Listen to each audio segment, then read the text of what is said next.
Backup আপাতত কি shoot তো হয়েই গেছে, মানে আপাতত হয়ে গেছে।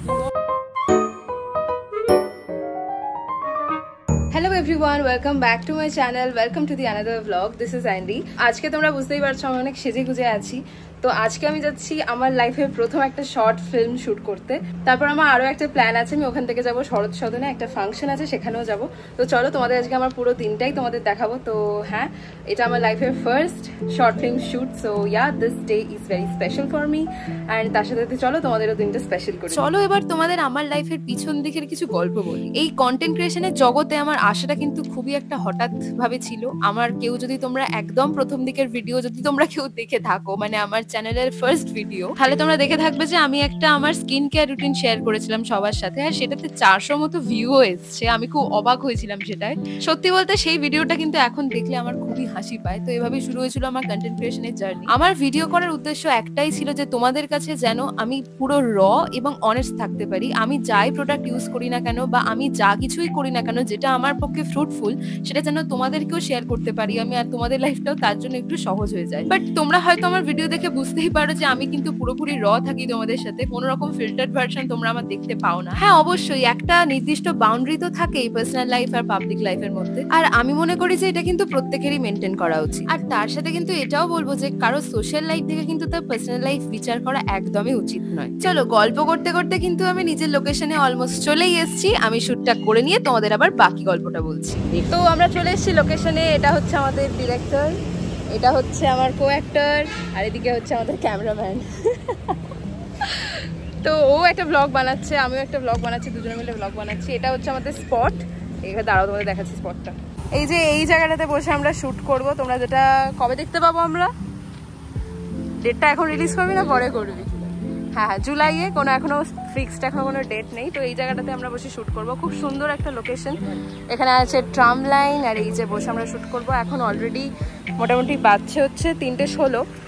তো আকাশটা মোটামুটি মেঘলা আছে। আমরা চেয়েছিলাম যে গোল্ডেন আওয়ারে যাতে শ্যুটটা করতে পারি। তো দেখা যাক কতটা কি হয়।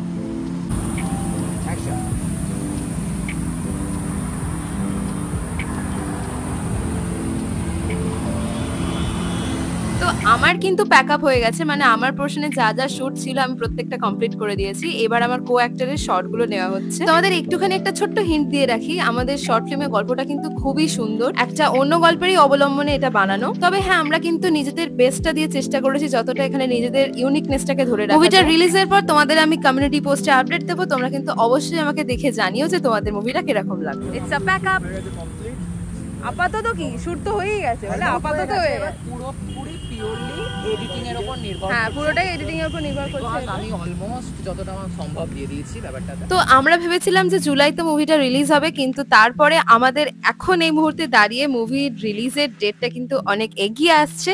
তো হ্যাঁ, জুন মাসেই মোস্ট প্রবাবলি আমরা মুভিটা রিলিজ করতে পারবো। তো হ্যাঁ, যেটা বলছিলাম বলতে বলতে থেমে গেছিলাম। তো এই কন্টেন্ট ক্রিয়েশনের দিকটা বলতে গেলে এটা কিন্তু আমার একটা হবির মতো, কারণ আমার নিজেকে শুট করতে, তোমাদের সাথে কথা বলতে, ইভেন ভিডিও এডিট করতে আমার খুবই ভালো লাগে। তাই এই বিষয়টাকে কিন্তু আমি কোনোদিনই প্রফেশন হিসেবে নিইনি আর ভবিষ্যতেও নেব না। এটা আমার একটা ভালো লাগার জায়গা, আমার হবির জায়গা। এই জিনিসটাকে আমি রিক্রিয়েশন হিসেবে পছন্দ করি। আর হ্যাঁ, অবশ্যই তোমাদের থেকে আমি ভালোবাসা পেয়েছি, ভালো ফিডব্যাক পেয়েছি, সেই কারণেই আমাকে এত দূর অবধি আমি নিজেকে এনকারেজ করে এখানে আসতে পেরেছি। অবশ্যই এখন আমার অনেকটা পথ চলা বাকি। তো এবার তোমাদের বলি যে কন্টেন্ট ক্রিয়েশনের মাঝে হঠাৎ এরকম শর্ট ফিল্ম কেন? দেখো, সত্যি কথা বলতে কিন্তু আমি কোনোদিনই ক্যামেরার সামনে অ্যাক্টিং করিনি। আমি ভ্লগ বানাই, আমি ভিডিও বানাই, সব ঠিক আছে, বাট না, অ্যাক্টিংটা আমি কোনোদিন করি। তো হ্যাঁ, তোমরা বলতে পারো যে এটা আমার নিজের সাথে করা একটা এক্সপেরিমেন্টের মতো। আমি নিজে কতটা কি করতে পারি না পারি সেটা জাস্ট দেখার জন্য। আমরা হাওড়া ময়দানে, ও চলে যাবে বাড়ি। ওর বাড়ি কোথায়? ওর বাড়ি আমারই ওদিকে, কিন্তু আমি যেহেতু শরৎ সদনে যাবো সেই জন্য আমি হাওড়া ময়দানে নামলাম। এখানে তোমরা ভিড় দেখো, তো তাই জন্য আমরা একটু ওয়েট করছি। এরপরে উঠে যাবো উপরে। তারপর মা ওখানে আমার জন্য অলরেডি অনেকক্ষণ ধরে ওয়েট করছে, হয়তো ফোনও করেছে, যেহেতু গঙ্গা নিচে দিয়ে যাচ্ছিলাম তাই টাওয়ার অবভিয়াসলি ছিল না। তো দেখি গিয়ে মা কোথায় আছে। মশারি, 6টা জামা আর একটা ওয়াল প্লাগ কিনলাম, আর কুইনছিলাম ঘিরে ঘিরে, তুই চলে এলি বলে হয়ে গেল। বাকিট কাটিয়ে ভেতরে বসে খেতে পারবো। এই দাঁড়া দাঁড়া, এটা দেখতে পেলে ঢুকতে দেবে না।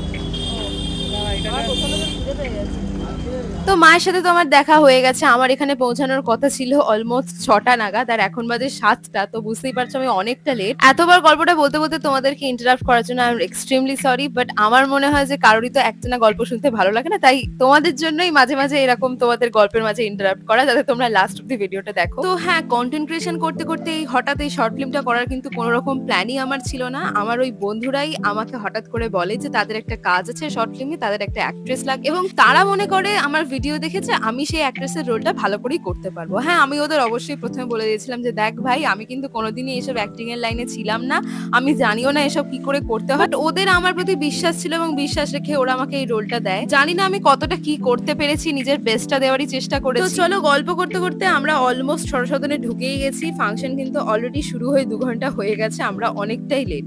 আমার গাইস জুতো ছিঁড়ে গেছে ওখানে ময়দানে, এত উঁচু নিচু হয়েছে। অ্যাকচুয়ালি কালকে রাত্রিবেলা এত বৃষ্টি হয়েছে যে ময়দানে পুরো চারিদিকে একদম সেই কাদায় কাদা। তো এবার এক এক জায়গায় এমন কাদা হয়ে আছে, এমন সেই পা ফা ঢুকে যাচ্ছে, এত জোরে একটা হোঁচট খেয়েছি। মানে আমি যে হাঁটতে পারছি এটাই ভালো, তো এমন হোঁচট খেয়েছি যে পুরো জুতোটাই আমার ছিঁড়ে গেছে। আমি কিভাবে হাঁটছি সেটা আমিই জানি, আমার মায়ের পায়ে মনে ফোসকাও পড়ে গেছে। কি ভাগ্যিস আমি চলে আসতে পেরেছি অত দূর থেকে এখানে, আমি সেটাই অনেক ভাই। তো চলো ঢুকি এবার। অলরেডি 5:30 থেকে যে শো ছিল, এখন 7টা বেজে গেছে, 9টা অবধি হবে। তো দেখা যায় যতটা দেখা যায় আর কি। আমার কাকিমার শো এটা। এটা আমার চেনা বাড়ির জায়গা, বাড়ির যেখানে যেখানে যা জিনিস আছে আমি এখানে সেখানে পাই চিনতে পারবো। ড্রেসিং রুম, হল, টয়লেট। মা আগে নাটক করতো এখানে, মানে যখন স্কুলে যখন নাটক হতো তখন মা নাটক করতো এখানে, তাই জন্য এখানে সদনেই মায়ের সব ফাংশনগুলো হতো, তাই জন্য বলছে যে এখানে সব চেনে।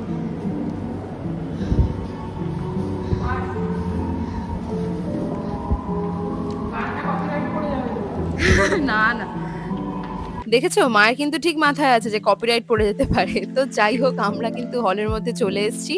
আমার কাকিমা বলতে আমি কার কথা বললাম অনেকেই হয়তো বুঝতে পারোনি। যারা যারা আমাকে অনেকদিন ধরে ফলো করো তারা দেখে থাকবে যে লাস্ট আমি যে ভাইফোঁটার একটা ব্লগ পোস্ট করেছিলাম আমার চ্যানেলে, সেখানে কি তোমরা লক্ষ্য করেছিলে যে আমার একটা ছোট্ট ভাই আছে যাকে আমি নন্দ বলে ডাকি, যে প্রত্যেক বছর আমার কাছে ফোঁটা নিতে আসে, মানে জবে থেকেও বড় হয়েছে, ওর বোধ বুদ্ধি হয়েছে। তো আমার কাকিমা বলতে তারই মা, আমি তাকে মনি বলে ডাকি।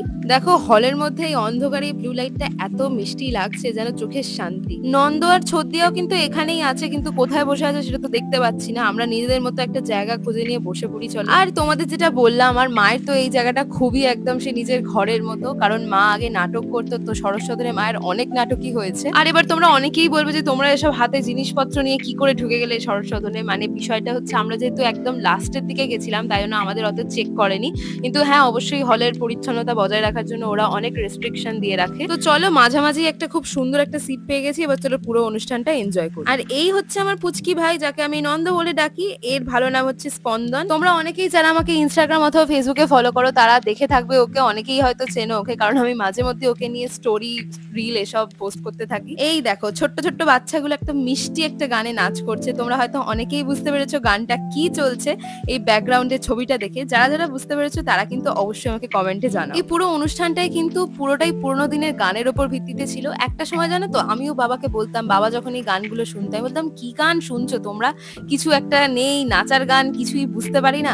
কিন্তু এখন না গিয়ে আমার কোথাও যেন মনে হয় যে এখনকার দিনের গানের থেকে আগেকার দিনের গানটা কিন্তু বেস্ট ছিল। প্রত্যেকটা লিরিক্স এর এত সুন্দর মিনিং, আর তার সাথে যে মিউজিক কম্বিনেশন। এখনকার দিনে সত্যি কথা বলতে এত সমস্ত অটো টিউনস এসে গেছে যে মানুষের রিয়েল ভয়েসটাই আমরা শুনতে পাই না। আর যদি বলে যে মিউজিক, আগেকার দিনের মিউজিক গুলোকেই তো এখন গানের 2.0 ভার্সন বলে চালানো হয়। তো বড় হয়ে ওঠার সাথে সাথে কিন্তু আমি এটুকু রিয়েলাইজ করেছি যে ওল্ড ইজ গোল্ড, এটা কিন্তু একদম সত্যি কথা। আমার না খুব ইচ্ছে ছিল জানো তো তোমাদের এই মিউজিক গুলো শোনাই, কিন্তু কি করবো বলো, ইউটিউবের নিয়ম, কপিরাইট দিয়ে দেবে।